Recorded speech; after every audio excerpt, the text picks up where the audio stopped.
Ternyata pengacara-pengacaranya ini membuktikan tidak capable, bahkan tidak mengerti mana norma, mana etika, mana peraturan, mana hukum, dan ini adalah tamparan bahwa mereka, kalau kita kasar bahasanya, mereka perlu belajar lagi lah tentang bagaimana argumentasinya dan bagaimana persidangan itu harus dengan bukti-bukti.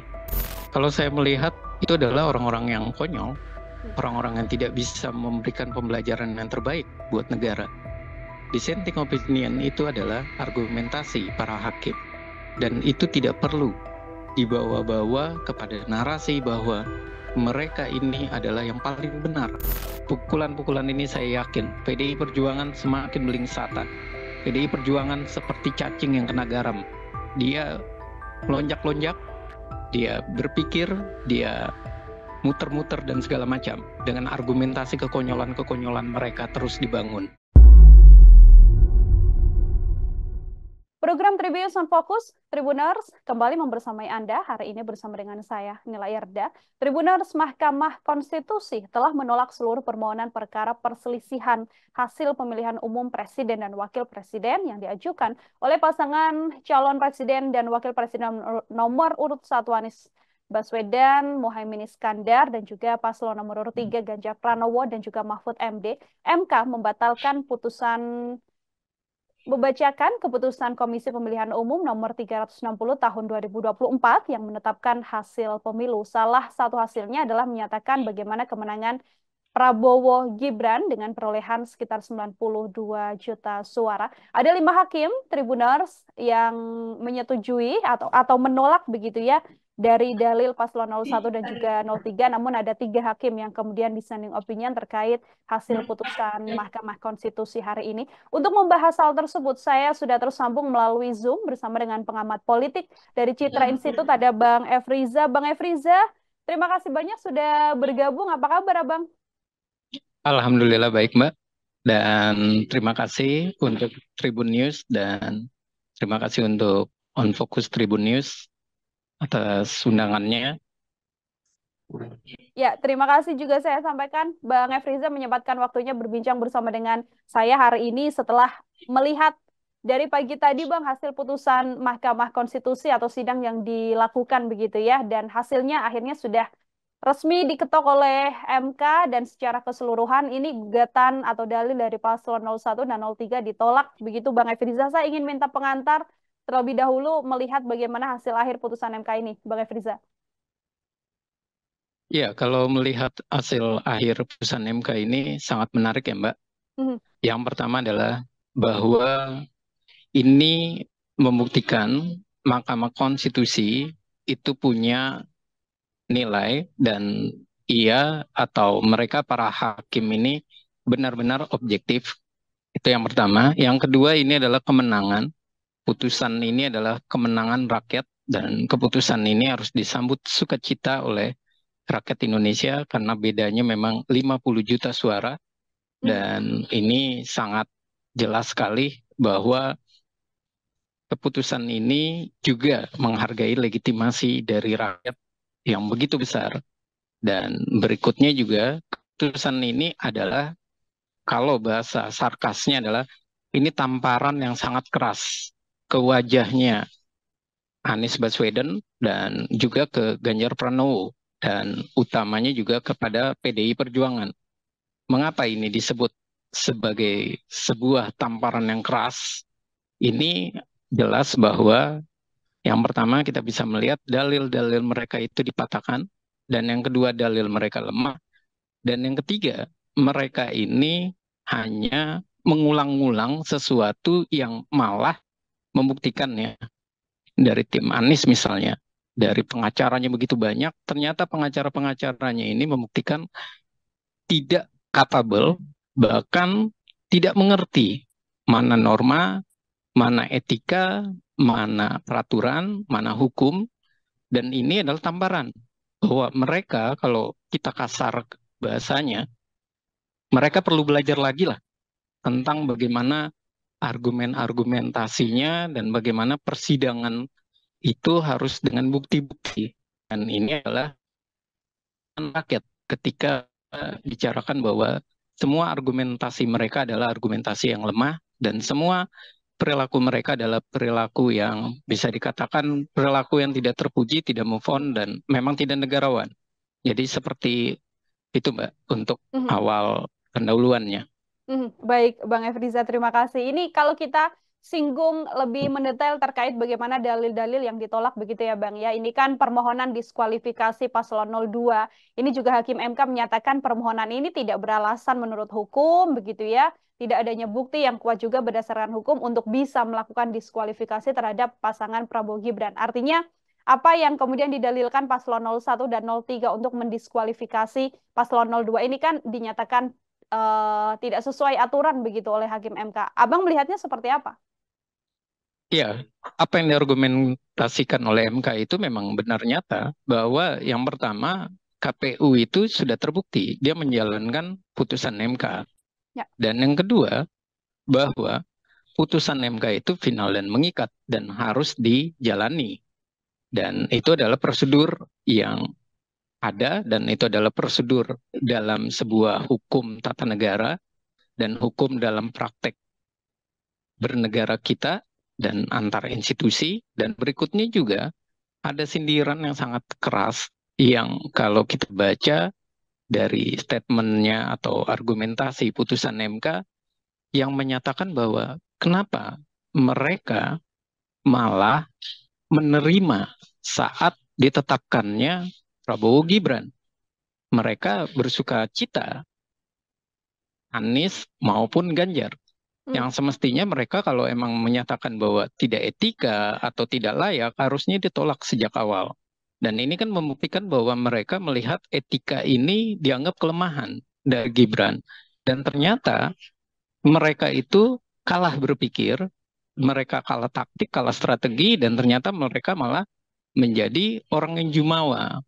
Yang malah sekarang bukan hanya jumawa, mereka tidak bisa menerima kekalahan.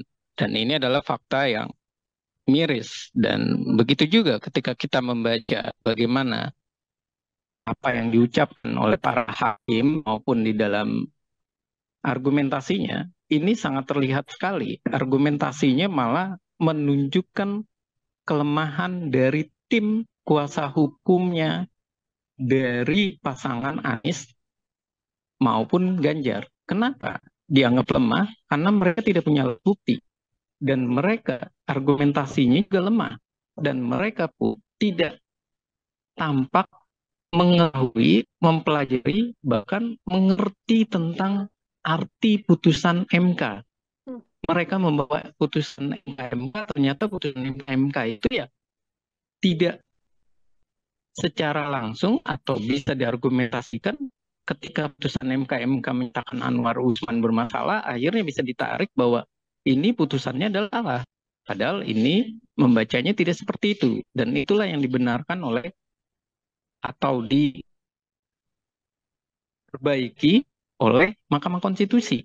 Cara membacanya seperti ini. Dan ini malah menunjukkan, kalau kita bahasa kasarnya, sebuah kebodohan dari timnya Anies, timnya Ganjar, kuasa hukumnya, kebodohan akan argumentasi mereka. Konyolan akan argumentasi bahwa dia bisa menang.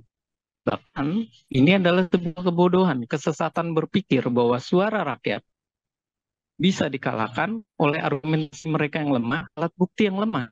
Dan kalau kita membaca argumentasi lagi, mengapa mereka yang sudah menggugat kepada Bawaslu malah menarik putusannya, malah tidak melanjutkan putusannya si tim kuasanya hukumnya Anies dan saat itu diproses, kenapa tidak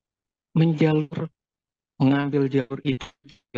Maka wajar Saldi pun menyatakan bahwa jangan sampai MK menjadikan panjang sampah, jangan sampai presiden buruk sekarang ini menjadikan sebuah bentuk nyata bahwa kalau seandainya menerima, seandainya nggak bisa sengketa hasil, tidak punya narasi hasil sengketa, ya sudah, dibawa ke MK saja.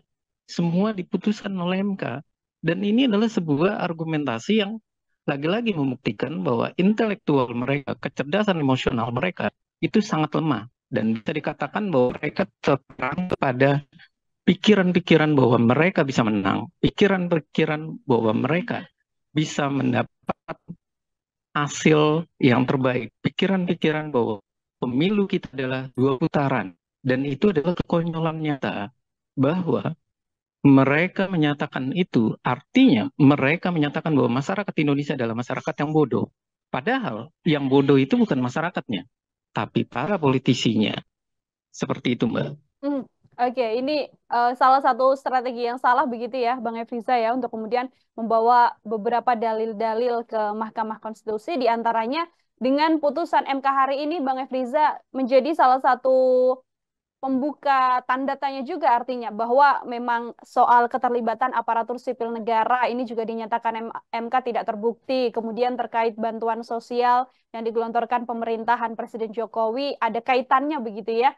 Terkait kemenangan Prabowo Gibran ini kan dinyatakan juga tidak terbukti oleh Mahkamah Konstitusi.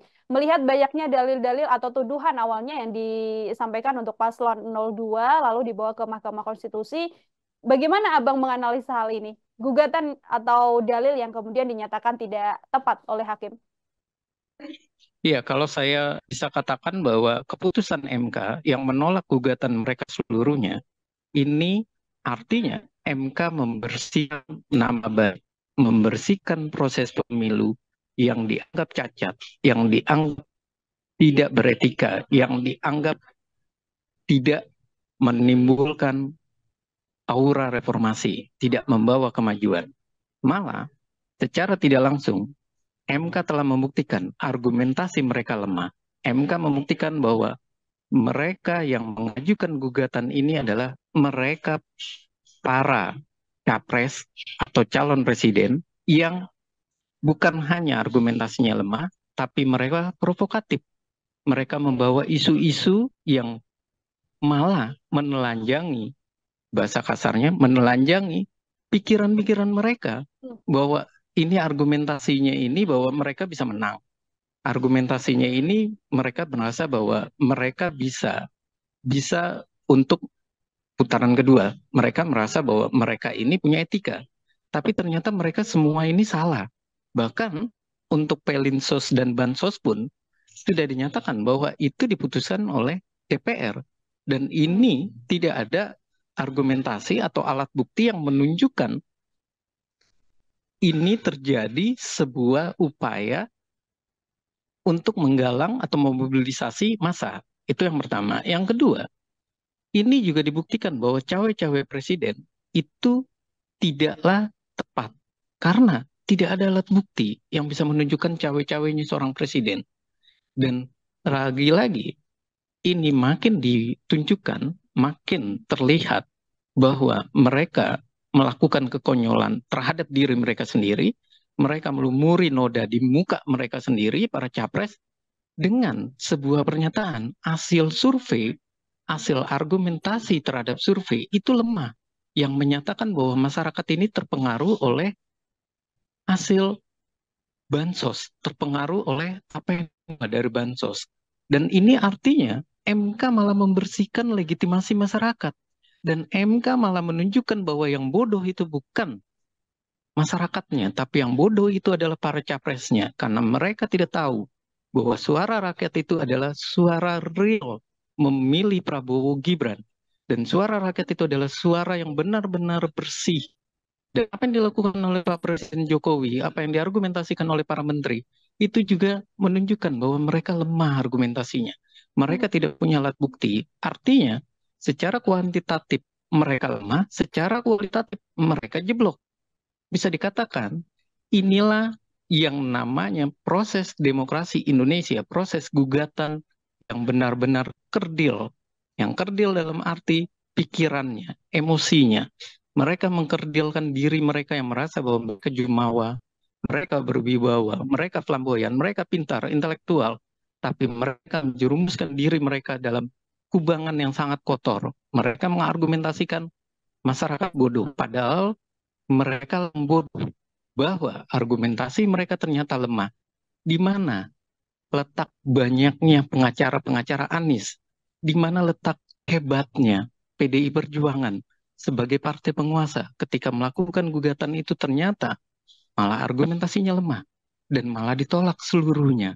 Dan yang lebih parah lagi, ditolak seluruhnya itu sudah diketahui oleh Denny Indrayana. Itu artinya mereka cuma sekedar memicu atau memberikan opini negatif. Mereka cuma mau menyulut emosi masyarakat. Mereka cuma mencari peran atau mencari pencitraan, tapi dengan cara yang salah, tidak menghormati demokrasi. Dan MK itu harus kita apresiasi, kita harus katakan bahwa ini adalah legitimasi paling bersih. Ini adalah legitimasi yang didapatkan oleh Prabowo Gibran yang terbersih, yang terbaik dari era reformasi. Karena banyaknya sahabat pengadilan, banyaknya para narasi akademisi yang membantu untuk Gibran berikutnya, untuk yang pasti untuk penggugatnya ya, Anies, dan untuk Ganjar, ternyata argumentasi mereka itu argumentasi yang narasi akademik saja. Sementara persidangan butuh bukan sekedar kualitatif, tapi kuantitatif dan bukti. Dan ini menunjukkan fakta bahwa para akademisi harus belajar untuk lebih objektif, lebih paham bagaimana antara pemilu suara rakyat dengan argumentasi fanatik. Jangan disamakan suara rakyat dengan mereka yang fanatik. Mereka pemilih yang fanatik yang cuma sekitar 40-an. Sementara pemilih yang loyal, pemilih yang benar-benar serius, itu sampai 96 juta. Dan ini artinya, lagi-lagi, kalau dalam posisi ini, saya bisa menyatakan ketika sudah dinyatakan ditolak seluruhnya, harusnya rekonsiliasi itu terjadi. Harusnya mereka tidak lagi baper karena mereka sudah malu dan mereka sudah mencoreng muka mereka sendiri. Dan satu sisi lagi, harusnya partai-partai itu sudah mulai menyampaikan dan para capres itu menyampaikan rasa terima kasih kepada MK karena mereka keliru, mereka diperbaiki otaknya, diperbaiki persepsinya, diperbaiki kebaperannya, diperbaiki narasi-narasi emosionalnya mereka. Dan harusnya mereka mengucapkan selamat kepada Pak Prabowo karena bagaimanapun ini adalah pemilu terbersih saat ini dari argumentasi yang menyatakan menolak seluruh gugatan mereka dan menyatakan lemah seluruh gugatan kubu 01 dan kubu 03. Perlu sudah waktunya artinya ya Bang Efriza ada ucapan selamat yang dilakukan atau diberikan oleh pasangan Anies Imin dan Ganjar Mahfud pada Prabowo Subianto. Namun sebelum itu Bang saya ingin minta komentar Abang bahwa tadi setelah sidang MK begitu ya, ini tim hukum dari paslon 01 dan juga 03 ini fokus pada adanya 3 hakim yang melakukan dissenting opinion begitu kan. Bahkan Refli Harun ini menyebut bahwa kubu 01 dan 03 ini sedianya tetap menang karena hakim menolak dalil 02 soal Mahkamah Konstitusi tidak berhak mengadili perselisihan hasil Pilpres. Kemudian Bambang Wijayanto juga sempat mengatakan, Bang Efriza, ini tidak pernah ada dalam sejarah bahwa ada 3 hakim soal sengketa Pilpres yang melakukan dissenting opinion. Terkait respon dari paslon 01 dan juga 03 menanggapi hasil putusan MK ini, Bang Efriza melihatnya seperti apa? Ya, kalau saya melihat itu adalah orang-orang yang konyol, orang-orang yang tidak bisa memberikan pembelajaran yang terbaik buat negara. Dissenting opinion itu adalah argumentasi para hakim. Dan itu tidak perlu dibawa-bawa kepada narasi bahwa mereka ini adalah yang paling benar. Tapi ini adalah bukti bahwa mereka independensinya tinggi, mereka objektif. Dan ini adalah membuktikan seluruh keputusan para hakim maupun yang 3 dissenting opinion itu harus dihargai. Bukan artinya 3 itu malah mengalahkan yang 5. Itu konyol. Dan itu adalah orang-orang yang baper.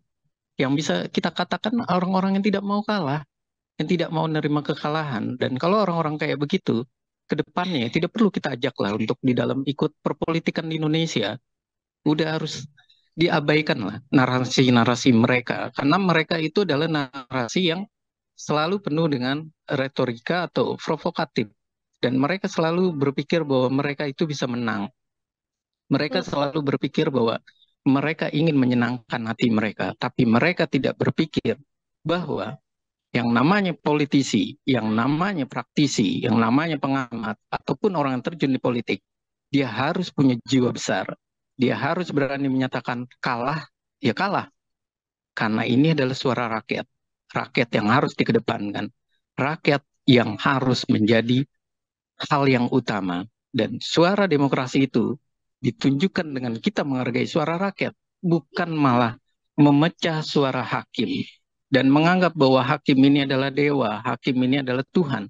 Bagaimana nanti kalau hakim itu berperilaku buruk? Lagi-lagi argumentasi mereka akan menjadi konyol. Kenapa mereka bela kemarin, kalau kemudian ke depannya diburuk? Kenapa mereka menghujat? Nah, ini adalah persepsi yang konyol kalau seperti ini dibawa terus narasinya. Kenapa tidak berpikir bahwa Bambang Wijayanto atau Refli Harun berpikir menghormati semua keputusan, menghargai hasil keputusan, dan kita kembali kepada suatu persepsi bahwa putusan MK adalah final dan mengikat, dan ini adalah legitimasi rakyat. Mari bersama membangun negara ini dan tunjukkan rasa hormat. Dan itu yang semestinya ditunjukkan oleh mereka sebagai aktor intelektual. Dan itu yang semestinya ditunjukkan oleh Anies maupun Muhaimin ataupun Mahfud ataupun Ganjar. Karena mereka pada dasarnya sama, bahwa mereka juga meyakini dalam dirinya keputusan MK itu pasti menolak argumentasi mereka. Bukti mereka lemah, argumentasi mereka lemah, dan mereka juga secara kuantitatif, kualitatif lemah, apalagi secara fakta, 50 juta suara. Dan itu yang harusnya mereka bangun pikiran mereka untuk tidak perlu lagi memperpanjang dari persepsi-persepsi negatif yang akhirnya membuat terkesan residu-residu yang tidak penting. Karena mereka adalah aktor-aktor yang masih memberi residu atau memberikan sentimen negatif, tapi pada dasarnya mereka itu cuma sebagai para pembela atau para pengacaranya dari Pak Anies yang kalah tapi tidak mengakui bahwa mereka benar-benar kalah. Sudah waktunya artinya ya Bang Efriza untuk sama-sama menghargai keputusan final atau mengikat dari Mahkamah Konstitusi. Ini tokoh-tokoh besar juga yang kemudian tidak memperpanjang sengketa di Pilpres ini dan mengakui kemenangan Prabowo Gibran seperti itu. Bang Efriza, terakhir dari saya, sekaligus juga bisa jadi gambaran untuk Tribuners. Ini kira-kira Bang, setelah adanya putusan Mahkamah Konstitusi ini, positioning dua kubu 01 dan juga 03 ini nanti bisa seperti apa Bang? Apakah kemudian sudah sepatutnya untuk menjadi oposisi saja adalah pilihan yang kemudian sudah tepat, atau lobby-lobby untuk bergabung ke koalisi juga bisa jadi opsi Bang Efriza? Ya, kalau saya melihat setelah keputusan ini, yang paling benar-benar bisa legowo dan mereka juga benar-benar peduli kepada sisi negara dan peduli kepada masyarakat dan bangsa itu adalah Nasdem. Karena Nasdem dari awal sudah menyatakan keputusan apapun akan diterima. Dan Nasdem juga menghargai itu. Jadi kemungkinan besar Nasdem bisa masuk sana. Kemudian berikutnya siapa yang bisa masuk di pemerintahan selain Nasdem? Yaitu PKB. Muhaimin, saya yakin adalah politisi yang sudah mapan, yang sudah malang melintang, dan dia sangat cerdik. Dia pasti tahu, dia punya kecerdasan yang luar biasa secara emosional dan intelijensi, bahwa ia pasti akan lebih memilih untuk membawa PKB ataupun bagian dari Nahdliyin yang masanya paling banyak, lebih baik mendukung pemerintah ketimbang untuk terus merecoki tapi argumentasinya lemah dan memalukan. Dan lebih baik ia bekerja sama dengan pemerintah. Dan yang pasti yang baper kalau saya melihat hanya PDI Perjuangan. Karena lagi-lagi PDI Perjuangan kalah dan bertubi-tubi kalah. Sahabat pengadilannya Ibu Megawati, Hasto itu juga tidaklah menjadi suatu hal yang fenomenal. Tidaklah menjadi suatu hal yang menarik untuk MK untuk akhirnya seperti argumentasinya bahwa habis gelap terbitlah terang itu tidak terjadi. Malah yang terjadi adalah MK yang tadinya terang malah menerangi jalan itu. Tadinya keputusannya sudah bulat, malah diperbulat diperbaiki oleh MK dan dinyatakan lebih unggul Prabowo dan Gibran, legitimasi rakyat tinggi. Dan kemudian satu partai lagi, mana yang kira-kira akan memilih untuk bersama Anies? Ya tentu PKS. Karena PKS kalau diajak ke ke Gerindra atau ke Prabowo, tentu atau bersama dengan PKB ikut kepada Prabowo, tentu ia mau. Hanya pertanyaannya, ia harus memilih antara meninggalkan Anies, masuk ke Prabowo, atau tetap bersama Anies. Dan kalau saya lihat, PKS itu sulit untuk masuk ke Prabowo. Jadi PKS kemungkinan besar, ia bukan baper, tapi mau tidak mau ia harus menerima untuk tetap di Anies dan tetap bersama dengan di luar pemerintahan. Dan ini adalah fakta yang tidak bisa diargumentasikan atau dibantah oleh PKS. Dan ini adalah argumentasi-argumentasi yang terjadi. Hanya persoalannya adalah apakah mereka bisa masuk dalam pemerintahan atau tidak. Tentunya ini adalah tergantung dari Pak Prabowo dan tergantung dari Pak Jokowi. Karena bagaimanapun Pak Jokowi masih dianggap sebagai orang yang punya pengaruh kepada Pak Prabowo. Lalu bagaimana dengan PDI Perjuangan? Jelas, pukulan-pukulan ini saya yakin PDI Perjuangan semakin belingsatan. PDI Perjuangan seperti cacing yang kena garam. Dia lonjak-lonjak, dia berpikir, dia muter-muter dan segala macam. Dengan argumentasi kekonyolan-kekonyolan mereka terus dibangun. Dan kalau ini terus dibangun, saya bisa katakan bukan satu banteng atau patah tanduk banteng, tapi bisa jadi 2 kali tanduk banteng patah. Karena bisa jadi di pemilu ke depannya dia oposisi adalah tetap tidak menarik bagi masyarakat. Dia lebih baik PDI Perjuangan memikirkan untuk membangun oposisi, kalau memang mau oposisi, tapi dengan cara yang cerdas, dengan cara yang argumentasinya baik. Jangan seperti banteng yang baru keluar nyeruduk sembarangan saja tanpa melihat mana yang terbaik. Harus melihat lagi nanti artinya mana yang akan bersama dengan koalisi dan mana yang akan menempatkan diri sebagai oposisi. Sama-sama akan kita lihat ya, Bang Efriza, setelah putusan Mahkamah Konstitusi hari ini, apabila memang ada partai-partai yang masih goyah dan bisa bergabung dengan koalisi Prabowo Gibran ke depan, namun ada beberapa partai tadi dari analisa Bang Efriza yang berkemungkinan untuk menjadi oposisi dan berada di luar pemerintah. Seperti itu Tribuners. Bang Efriza, terima kasih banyak untuk kesempatannya berbincang bersama dengan saya hari ini, Bang. Semoga di lain kesempatan kita bisa berdiskusi dengan tema-tema yang lainnya. Luar biasa sekali. Selamat beraktivitas kembali, Bang Efriza. Sama-sama, Mbak. Dan selamat untuk MK. Hasilnya memuaskan. Dan selamat untuk masyarakat. Legitimasinya berhasil diterima. Dan selamat untuk Prabowo Gibran yang nanti kita akan punya capres, yang salah satunya cawapresnya bagaimanapun dia adalah anak muda. Dan terima kasih untuk Tribun News. Ya, terima kasih kembali Bang Efriza. Tribuners, demikian obrolan saya bersama dengan pengamat politik Citra Institute, Bang Efriza. Nantikan obrolan saya lainnya dengan tema-tema lain dan juga narasumber-narasumber lain yang pastinya hanya dalam program Tribun on Focus. Saya Nila Irda, pamit undur diri. Terima kasih dan sampai jumpa. Download Tribun X sekarang. Menghadirkan lokal menjadi Indonesia.